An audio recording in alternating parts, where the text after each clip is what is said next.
Railway സ്റ്റേഷനുകളിലെ parking fees കുത്തനെ ഉയർത്തിയതിനെതിരെ പ്രതിഷേധവുമായി യാത്രക്കാർ.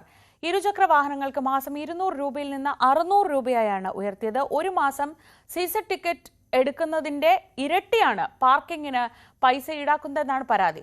വിഷയത്തിൽ കേന്ദ്ര റെയിൽവേ മന്ത്രി ഇടപെട്ടു.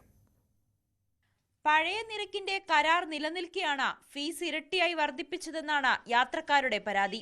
ഇരുചക്ര വാഹനങ്ങൾക്ക് മാസം 200 രൂപ എന്നത് 600 രൂപയാക്കി. സൈക്കിളിന് മാസം 200 രൂപ. 4 ചക്ര വാഹനങ്ങൾക്ക് ആദ്യ 2 മണിക്കൂറിൽ 30ഉം 3 ദിവസത്തിൽ കൂടുതൽ 600 രൂപയുമായി.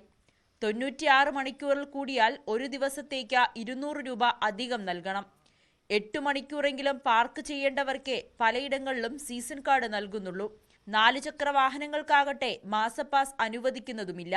ഒരു മാസം സീസൺ ടിക്കറ്റ് എടുക്കുന്നതിനേക്കാളും ഇരട്ടി തുകയാണ് പാർക്കിങ്ങിന് ഈടാക്കുന്നതെന്നാണ് യാത്രക്കാരുടെ പരാതി. കഴിഞ്ഞ മാസം വരെയും നമ്മൾ പാർക്കിംഗ് ഏരിയയിൽ തന്നെ വണ്ടി വെച്ച് നമ്മൾ കറക്റ്റായിട്ട് പോയിക്കൊണ്ടിരുന്നതാണ്. പക്ഷേ ഇപ്പോൾ ഈ പ്രാവശ്യം 600 രൂപ വെച്ചിട്ട് ആക്കിയപ്പോഴത്തേക്ക് ഞങ്ങൾക്ക് സാമ്പത്തികമായിട്ട് അത് നമുക്ക് അഫോർഡ് ചെയ്യാനായിട്ട് ബുദ്ധിമുട്ടുണ്ട്. അതുകൊണ്ട് ഞങ്ങളിപ്പം പുറത്ത് പല ഏരിയകളിലേക്ക് ഞങ്ങൾ വെച്ചാണ് ഞങ്ങളിപ്പോൾ അത് ഡെയിലി വരുന്ന ഞങ്ങൾക്ക് വളരെ ബുദ്ധിമുട്ട് തന്നെയാണ്. അത് 2 നേരം ഈ പോലെ പൈസ കൊടുത്തിട്ട് ഇരട്ടി പൈസ ആയല്ലോ. 300 എന്നുള്ളത് 600-ലേക്കൊക്കെ ആയി. അതൊരു ചെറിയ വർധനമാണെങ്കിൽ നമുക്കത് താങ്ങാൻ പറ്റും. ഇതിപ്പോൾ 2 നേരം അത്രയും പൈസ കൊടുത്തിട്ട് ഞങ്ങളുടെ സീസൺ തുകയേക്കാൾ കൂടുതലാണ് ഈ പൈസ വരുന്നത്. അത് ഞങ്ങൾക്ക് സാധാരണക്കാർക്ക് ബുദ്ധിമുട്ടാണ്. പാർക്കിങ്ങിനായി ഉയർന്ന തുക നൽകുന്നുണ്ടെങ്കിലും വാഹനം സൂക്ഷിക്കാൻ പ്രത്യേക സൗകര്യമോ CCTV സംവിധാനങ്ങളോ ഇല്ലെന്ന പരാതിയും ശക്തമാണ്. വൃത്തിഹീനമായ ഇടങ്ങളിൽ ഉടമസ്ഥർ സ്വന്തം ഉത്തരവാദിത്വത്തിലാണ് വാഹനങ്ങൾ പാർക്ക് ചെയ്യുന്നത്. ഇവിടെ നോക്കൂ, ഒരു മേൽക്കൂര ഫെസിലിറ്റിയോ ഒന്നുമില്ല, ഒരു CCTV സംവിധാനം ഒന്നുമില്ല.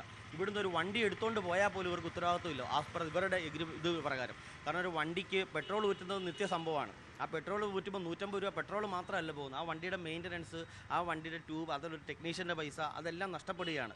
അതുകൂടാതെ ഈ ഇതിനകത്ത് വെക്കുന്നതിനകത്ത് യാതൊരുവിധ സുരക്ഷയില്ല. അവരാകെ ഞാൻ അന്വേഷിച്ചപ്പോൾ പറയുന്നത്, നിങ്ങൾ വണ്ടി നഷ്ടപ്പെട്ടാൽ നിങ്ങളത് കേസ് കൊടുത്താൽ പോലീസ് ഒരു FIR ഇടും. അതിനകത്ത് ഞങ്ങൾ ഒരു സ്റ്റേറ്റ്മെൻറ്റ് കൊടുക്കും. അല്ലെങ്കിൽ ഇൻഷുറൻസ് ഉള്ള വണ്ടിയാണെങ്കിൽ ഇൻഷുറൻസ് കിട്ടാൻ വേണ്ടിയിട്ടുള്ള നടപടികൾക്ക് ഞങ്ങൾ നിങ്ങൾക്ക് പേപ്പർ ഒപ്പിട്ട് തരും.